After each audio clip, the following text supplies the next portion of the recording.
Lázaro Cárdenas nació en Jiquilpan, Michoacán el 21 de mayo de 1895, y murió en el Distrito Federal, el 19 de octubre de 1970.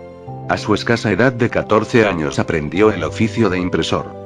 En 1913, los revolucionarios ocuparon Jiquilpan y le ordenaron imprimir un manifiesto que cayó en manos de los federales, quienes destruyeron el taller y lo sometieron a persecución.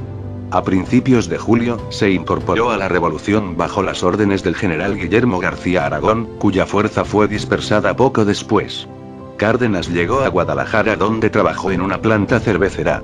Volvió a Jiquilpan y al entrar en la población los insurrectos se unieron nuevamente a ellos. Participó en varios hechos de armas, y a finales de 1914, se marchó a Sonora bajo las órdenes del general Plutarco Elías Calles, con quien ganó en combate el grado de teniente coronel. En 1918 participó en la represión de la rebeldía yaqui. En 1920 se adhirió al Plan de Agua Prieta y enviado en persecución de Carranza, se encontró con Rodolfo Herrero, asesino del ex primer jefe de la revolución, y lo aprehendió y llevó a la capital, para someterlo a proceso, pero Herrero fue premiado por el crimen. En el mismo año, Cárdenas ascendió a general brigadier, y enviado a Michoacán, fue gobernador interino durante 3 meses. Combatió la rebelión de la Huertista y, herido, cayó prisionero de Rafael Buelna, quien decidió ponerlo en libertad. Recuperado físicamente y sofocado al alzamiento, evitó que se fusilara a los cabecillas detenidos, a quienes permitió salir del país. En 1925, ya como general de brigada, fue jefe del sector militar de Tampico. Combatió a los cristeros, y en 1928 se convirtió en divisionario y gobernador constitucional de Michoacán. En 1929 pidió licencia para reintegrarse al combate anticristeros. Combatió la asonada escobarista.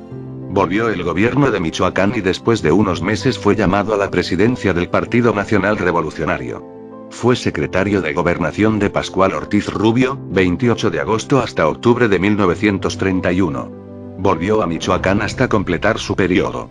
Durante los lapsos en que gobernó el estado se abrieron cientos de escuelas, tanto por cuenta de gobierno como por los empresarios y terratenientes, a quienes hizo cumplir con el precepto constitucional que los obligaba a sostener establecimientos educativos. Del 1 de enero al 15 de junio de 1933, ocupó la Secretaría de Guerra y Marina en el gabinete de Abelardo Rodríguez. Presidente de la República de 1934 a 1940, comenzó a gobernar con un gabinete de hombres leales a Plutarco Elías Calles, el llamado jefe máximo de la revolución. El país vivía una intensa agitación laboral, por los desastrosos efectos de la Gran Depresión, de 1929 a 1933. 50.000 almas escuchan en silencio el mensaje presidencial. Nada puede justificar con más elocuencia la larga lucha de sacrificio de la Revolución Mexicana, como la existencia de regiones enteras en las que los hombres de México viven ajenos a toda civilización material y espiritual, hundidos en la ignorancia y la pobreza más absoluta, sometidos a una alimentación, a una indumentaria y a un alojamiento inferiores e impropios de un país que, como el nuestro, tiene los recursos materiales suficientes para asegurar una civilización más justa.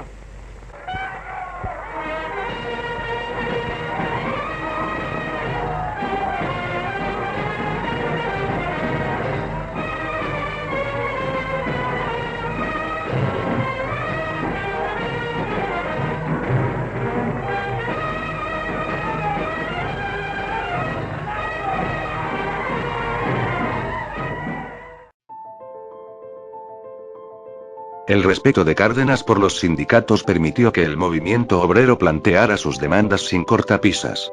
Los sectores patronales orquestaron una propuesta a la que se sumó Calles, quien reprobó las huelgas, y a quienes la sostenían las organizaciones obreras y líderes, a los que acusó de estar jugando con la vida económica del país. En diciembre de 1934, Lázaro Cárdenas toma posesión de la presidencia de México.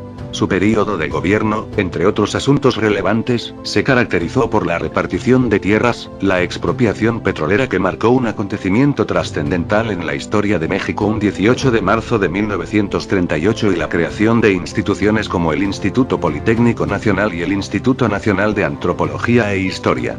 En el ámbito internacional, destacó su apoyo a miles de refugiados de la Guerra Civil Española, sobre todo a los infantes de entre 5 y 12 años. Las acciones políticas del presidente Lázaro Cárdenas, produjo la bonanza de las actividades agrícolas, avances en la industria del país y la expropiación petrolera, donde las empresas extranjeras que vendían este recurso no renovable, pasaron a formar parte de nuestro país.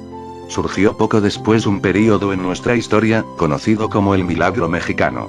Para poner práctica el plan sexenal, se dedicó a fortalecer a las organizaciones de masas que podían respaldar las acciones nacionalistas y revolucionarias gubernamentales, como la Confederación General de Obreros y Campesinos de México, la Federación de Trabajadores, y los sindicatos de ferrocarrileros, petroleros, tranviarios, taxistas, alijadores, electricistas, mineros, choferes y similares.